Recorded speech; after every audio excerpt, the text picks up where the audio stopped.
The preceding program was paid broadcast.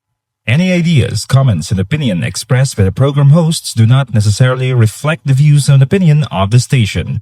The program and its producers are not affiliated with the station. Ang bag-o nga tuig, nagadala sa aton sang bag-o nga kaluoy kag bugay sang Dios. Ini bunga sang kaayo sang aton Ginoo sa tagsa-tagsa ka mga tinubos niya. Gani pagigupod kamo sa akon, kay sa sulod sining 30 ka minutos, aton pagapamanandungan ang mga prinsipyo kag pagtulunan sang pulong sang aton Ginoo na tuhoy sa bag-o nga tuig. Bag-o nga kagayinan kag handom sa pag-alagad sa Dios kag sa pagtuon sang iya pulong. Ang dinalan sa kasulatan sa aton sa sining nga adlaw makita sa mga kasulatan ni Mateo sa Mateo kapitulo 11. Kag akon pagabasahon ang versikulo 28 tubtob 30. Ang pulong sang Dios nagpahayag sa aton sa Mateo kapitulo 11 versikulo 28, 29 kag 30. Kari sa akon tanan kamo nga ginabudayan kag ginabugatan, kay papahuayon ko kamo. Itakod ang akon guta sa inyo, kag magtuon kamo sa akon, kay ako mapainubuson kag malulo sa tagipuson, kag makakita kamo sing kapahoyan sa inyo mga kalag. Kay ang akon guta mahulas, kag ang akon lulan mamag-an. Amen sa kalantahon nga aton bag-o gid lamang nga ginpamatian. I heard the voice of Jesus say. Sa pagkamatuod, ang aton Ginoong Kristo amo gid lamang kag wala na sang iban pa nga makahatag sa aton sa matutuod nga kapuhayan. Kag ini nga kapuhayan, una gid kapuhayan batok sa pag-ulipon, kag subong man sa paghalit sang sala sa aton. Kag nga ang ini nga kamatuoran makita man naton sa aton nga passage of the day, Matthew chapter 11 verse 28 through 29. Come unto me, all ye that labor and are heavily laden, and I will give you rest. Take my yoke upon you and learn of me, for I am meek and lowly in heart, and ye shall find rest unto your souls. For my yoke is easy and my burden is light. Isa ini kapag pangagda sang aton Ginoong Kristo nga kita nga ginabudayan kag subong man ginabugatan tungod sang sala nga nagahalit kag nagaulipon sa aton. Ang Ginoo makatag sa aton sang kapahoyan sang kahilwayan batok sini. Kang katahom diri kay ang ini nga kapuhayan aton lamang maeksperiensyan kun ginhuklasan kita sang guta sang sala, aton man nga itakod ang guta sang aton Ginoong Kristo. Kay amo ini ang makahatag sa imo kag sa akon sa matutod nga kapuhayan kag subong man kahilwayan. Kay ang guta sang aton Ginoong Kristo mahulas kag ang iyalulan mamag-an. Ang kamaturan diri nga makita naton gali sa pulong sa Ginoo, ining yoke, ining guta, nagalarawan ini sang guta, sang mga sapat nga sa din amo ini ang ginabutang sang tawo, sang tag-iya, sang sinisapat, agod nga makaalagad, iya nga magamit ang ini nga sapat niya sa iyaayhan nga talamnan o kon sa iyadra nga trabaho. Ang kamaturan diri nga makita naton nga mo sini. This is actually a symbol of slavery. Kag nga ikaw kag ako ang pag-ulipon sang aton Ginoong Kristo sa imo kag sa akon, amo ini ang makatag sa aton sang matutuod nga kahilwayan. Amo ini makatag sa imo kag sa akon sa matutuod nga kaluwasan. Kag subong man amo ini makatag sa aton sa matutuod nga kapuhayan. Kung aton gila ilang taon sa pulo sa Ginoo, it is through our slavery in Christ that we can experience real and lasting freedom. Amo ini ang makita naton nga kamatuoran sa pulong sang aton Ginoo kag bisan pa sa kalantahon niya aton nga na pamatian sa siningat tion. Kag bag-o kita magatuon sa pulong sang aton ni Ginoo kung may ari diri sa aton nga nagapakig-upod sa aton matag adlaw nga pagpamalandong sa Biblia, apang wala ikaw ya sa may ginatamdan nga Biblia ang aton handom nga ang tagsatagsa sa aton nga nagabuylog sa aton nga bulhaton. May ara gid nga Biblia nga tamdan sa pagtuon naton sini. Kag may-ari kita diri mga libre nga kopya sa Biblia, kag ang inyo lamang himuon amo nga i-text ninyo inyo kumpleto nga pangalan kag address kay tingwaan din naton yung padalaan kamo sang libre nga kopya sa Biblia. May mga kauturan kita nga nagpadala sang ila kumpleto nga address kag subong man ila man na pangalan, pang ginakasubo naton nga nag-return to sender ang ginpadala naton sa ila. Ayan tungod nga hindi kamo malocate sang inyo dra nga postman o kung hindi gid ma-deliver nila ang ining parcel para sa inyo. So ginakasubo gid namo no kay amo sina ang sitwasyon, pero masami gina-inform namon kamo nga nagbalik ang amon nga ginpadala nga mga parcel para sa inyo.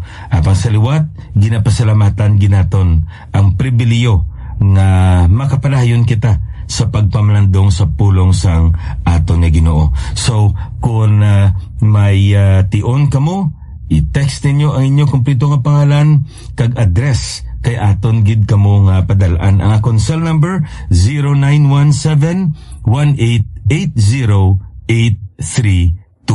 Liwaton akon 0917-1880-832. Kabay pa ang Ginoo magapadayon sa pagpatinad sang bulaton ni gintugyan niya sa aton. New Year, New Yearnings. Ti madugay na, no? Nga nag-agi ang aton bag-o nga tuig. Apang naibaluan naton nya kinahanglanon gid kita nga ma-remind liwat sang pulong sa Ginoo. Ilabi na gid sa pag-atubang naton sa mga bag-o naman nga mga butang nga ginbugay sang Ginoo niya sa aton. So sa sininga pagtuon naton subong sa pulong sa Ginoo, lantaw naton ang kabuhi naman sang isa ka tawo nga makita naton kung paano ang Ginoo nagpakamaayo sa iya. Kag ang ini nga tawo makita naton sa naunang Kronika kapitulo 4 versikulo 9 kag 10. Ang pulong sa Ginoo nagpahayag diri sa aton. Si Jabez labi pa kadungganon sa iya mga utod, kag ginhinganlan siya. Sang iya iloy si Jabez nga nagasiling bangod nga ginanak ko siya sa kasubo. Si Jabez nagtawag sa Dios sang Israel nga nagasiling, o nga pakamayuhon mo gid ako kag palaparon ang akon ginsakpan, kag nga ang imo kamot magbuylog sa akon kag bantayan mo ako gikan sa malaot, agod nga ini indi magpasubo sa akon. Kag gintugot sang Dios ang iya nga ginpangayo. Duwa lang ka bersikulo ang paglaragway sang pulong sa Ginoo sa aton sa kabuhi sang sini nga tawo. Gininganlan ang ini nga tawo Jabez or Jabez sa aton drino, kag ining pulong bala nga Jabez ang butsilingon sinigli, he will cause pain. Kung sa aton siya magatuga siya sang kasakit. Amo nang butsilingon sang iya nga pangalan. Now ang ining pangalan do hindi gid maayo gali ang butsilingon sini. Katahom lang pamatian, pero ang iya nga kahulugan sini hindi maayo. Jabez ang suno sa mga nagatuon sa pulong sa Ginoo, ining pulong gali nga Jabez, no? Nga ang butsilingon sini pain kag tungod sang kasakit, ti ang resulta amo ang ginatawag naton kasubo.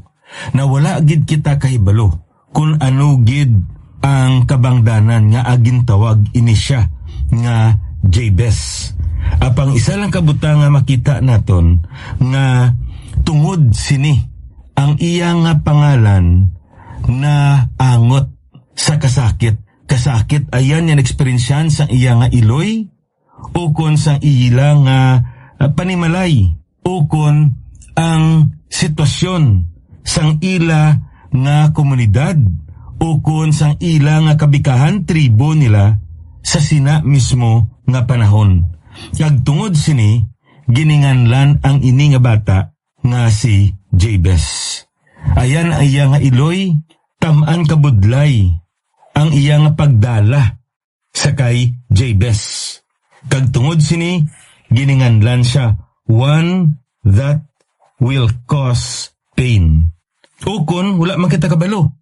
Siguro ang may kalamidad nga natabo sa iya nga panimalay. Ayan may napatay o kun may ara nga na disgrasya.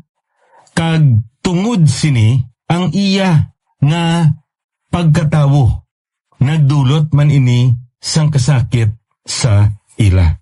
O kun ayhan may mga butang man nga na-eksperyensya ng ila panimalay. Sige nang balaton ayan kamatayon, ukon basi mga masakit, ukon isaihan kakalamidad. Katulad ayan sang pagsunog, ukon tigulutom. Wala kita kay balo. Apang ang isa lang kabutang nga masapuan naton nga tungod sini gininganlan sa Jabez. Kay ang iya nga pagkatawo, ang sirkumstansya nga nagapalibot sa iyang pagkatawo nakadulot sang kasakit sa ila. Kag ini nagapahayag man nga sa pilakadlaw makadulot man si kasakit ang iya nga kabuhi. Ti daw ka ano daw ka budlay kag daw kalain gid lang taon ang pangalan niya. Apang ang isa kabutang diri nga makita naton sa pulong sa Ginoo nga suno sa sini nga dinalan sa kasulatan sa aton. Nangin dungganon siya labi pa sa iya nga mga utod. Walay sapayan nga hindi maayo ang pangalan nga ginhatag sa iya. Apang makita naton wala siya nagkabuhi nga katulad sa iya nga pangalan. Kung hindi nagkabuhi siya nga labi pa kadungganon kumparar sa iya nga mga utod. Ang kamaturan diri nga makita naton sa pulong sa Ginoo nga amo sini. Ara sa imo kag ara sa akon. Sa bugay sang aton Ginoo kag sa kaalam sang aton Ginoo makapili kita sang dalan nga aton pagalaktan. Ang katahom diri kay ginlarawan diri sang iya nga iloy kag sa makatawhan sa palibot niya ang dalan nga iya nga pagalaktan. Kag indi maayo nga dalan kay siya mismo makadulot sang kasakit sa makatawhan sa palibot niya. Ayan sa iyang asawa kag sa iyang kabataan o kon sa iyang manghimata o kon sa iyang makasilingan. Kati ang pulong diri, he will cause pain. Makatugasing kasakit sing kasubo. Apang wala nagkabuhi sang amo sina si Jabez. Kung hindi iyaya nga gintinguan nga maglakat sa dalanon nga mangin pagpakamayo kag subong man mangin huwaran siya hindi lamang sa makatawan sa palibot niya kun hindi sa iyagid mismo nga panimalay. Katahom sa sina bala nga kamatuoran, no?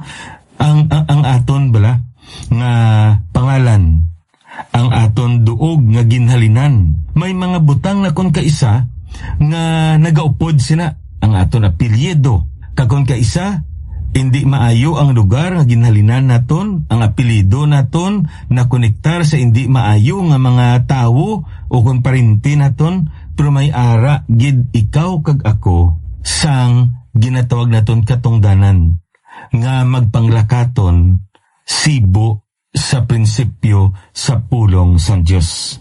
We have this option. We have this determination Kun ara ini sa imo kag sa akon. Hindi gali pwede nga, ay ti si tatay ko daan sugarol. Ti si nanay ko sugarol man, amuni nga nagsugarol ko. Ti anon mo na kayang palibot namon, mga hold upper, ti amon nag-hold upper man ko.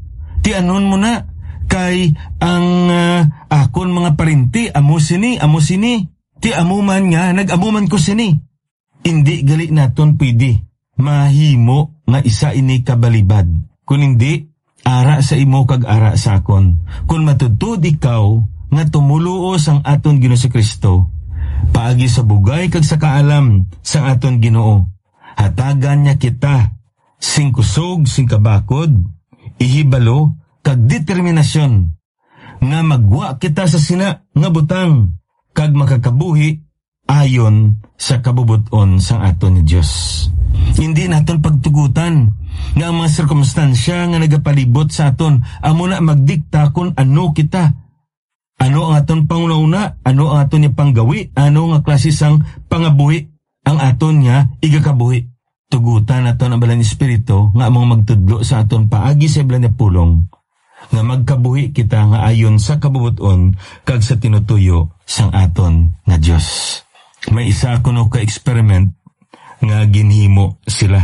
Kag ining experiment ang ginibitar nilang isa ka lalaki nga mag-upod sa grupo sang mga lalaki, mga 15 sila kabilog. Kag ining 14 nga ara-dira ginhambalan na daan nga sa sining experiment magapakita ang tester sa isa ka larawan dira. Kag ina nga larawan iya pamangkuton kun diin dira nga linya ang parehas sila kataason sang linya nga ara dira sa isaman kalarawan. So matabo sini nga ining 14 nga ini ginabalan sina. Kag nga ang una nga experiment amo nga itudlo sang 14 ang isa kalinya nga sibo gid ang kataason. Sa ikadua amo man gyapon laing nilarawan apang ang ginatudlo nga kataason parehas gid. Sa ikatatlo na nga test ang larawan lain na kag ang kataason sang sina nga linya lain naman.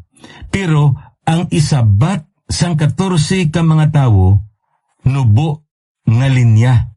Hindi nila pag isabat atong parehas kataason man gyapon kundi nubo nga linya. So natabo sa sina experiment 37 ka mga testers, ka mga tao nga gina-testingan nila nagakonforme sa ginhambal sang 14.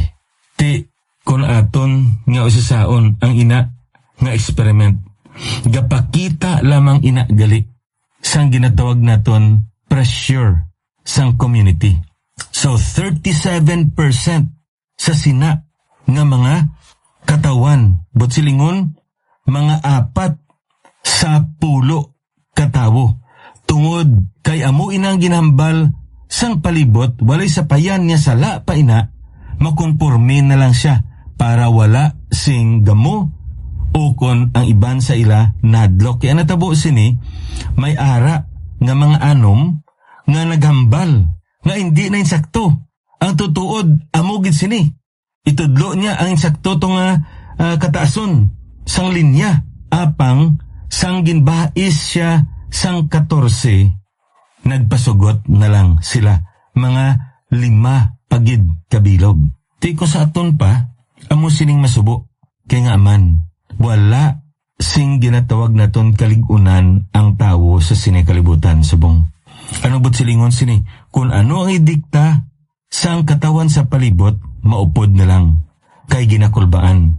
Kung ano ang ihambal, kung ano ang ginabuhat, maupod na lang. Kag kung magprotesta, ibaison, maupod na lang para wala na lang gamo. Hindi amo sina. Kung lang taon niya naton sa ka-Jabez lain. Si Jabez walay sapayan nga ang palibot niya lain ang ginahimo apang wala siya nagpauyon kun indi naghimo siya sa butangan hibaluan niya nga makatag kay mayaan sa aton nga Ginoo. So kung sa aton pa wala nagpauyon si Jabez sa dapya sang balod o kung wala saya nagpauyon sa ilig sang tubig, nagbato siya gani. Kay nga man, kay naibaluan niya nga ang kalibutan hindi insakto. Kag nga ang iya nga ginahimo, amo ini ang insakto. Kay amo ini ang makatag kay mayaan sa aton ni Ginoo. Katahom sa sinibala nga kamatuoran nga makita naton sa kabuhi ni Jabez. Kung nantahon naton ang ini nga ihimplo nga ginsaysay ni Jabez sa aton. Wala kita kabalo kung ano gid ang kaimtangan sang iya nga panahon. Apang nibaluan naton yang iya panahon, hindi maayo. Apang sa tunga sini, nagpili si Jabez nga mangin maayo. Kag tungod sini sa kadamo sa makatawan, sa sina mismo nga tion, apang si Jabez ginsulat ang iya pangalan. Kay nga man, dungganon siya labaw pa sa iya nga mga kauturan. Kung lang taon naton si Jabez, nagikan ini siya sa kabikahan ni Huda. Ti ano ini ang tribe of Judah? This is the kingly tribe. Diri nagalin kag magahalin ang mga harianon, mga hari sang Israel. Amo ini nga bisan ang aton Ginoong Kristo, gintawag ini siya Lion of the tribe of Judah. Katahom sini kay madamo sa makatawan sa palibot ni Jabez. Walay sapayan nga harianon ang ila nga kabikahan, ang ila nga tribo. Apang wala sila nagawi suno sa ila nga tribo. Apang si Jabez nagtindog kag naghimo sa sini nga butang, nagpangamuyo sa sini nga pangamuyo, kag tungod sini ang Ginoo nagpakamaayo sa iya. Ano ang kamatuoran niya aton nga natun-an subong? Ang ginatudlo sang pulong sa Ginoo sa aton niya mo sini. We can be an upstream Christian in a downstream world. Amo na ang isa sa mga theme sang isa ka conference diri nga akon man nga naisayran. Kakatahom sina no? Pwede gali nga magbato kita sa ilig sang kalibutan. Agod nga paagi sini mapahayag naton ang aton nga pagtuo sa aton Ginoo si Kristo. Kay suno sa makita naton diri sa pulong sa Ginoo, hindi naton pagtugtan yang kalibutan ang aton nga pangalan o kung bisan pa ang aton nga duog nga magdikta sa aton kung ano nga klase sang kabuhi ang aton igakabuhi. Kung hindi, tugutan naton nga tuduan kita sa pulong sa Ginoo paagi sa pagpangikot sa Balang Espiritu nga magkabuhi kita nga matarong balaan kakalamutan sa tubangan sang aton nga Dios subong sang kabuhi ni Jabez. Naibaluan naton madamo man sang kabudlayan ang iya ginatubang. Ayan may nag-discourage man sa iya. Nga mag-amo ka man sina. Amo man kita sini tanan-tanan. Nga maamu ka gid sina. Tamaan ka budlay. Nga magpadayon ka. Upod ka na lang sa amon. Apang katahom sa kay Jabez. Nangin isa sa kadungganon niya tawo. Kaysa tunga sa mga pagpamalibad. Kabudlayan. Ayan pagpamalabag. Nagpadayon siya. Kag nagpangamuyo siya. Kag ang Ginoo nagpakamaayo sa iya. Aton ini pagatubangon kag pagatanawon kung ano ang pangamuyo ni Jabez. Kag aton man nga pagasundon pagi sa bugay kag sa kaalam sang Ginoo. Sa liwat, aton ini pagatun-an sa Madason ni Broadcast. Ininyo abyan, alagad sa kanginan Pastor Neil Vilches ang Ginoo magapakamayo sa inyo.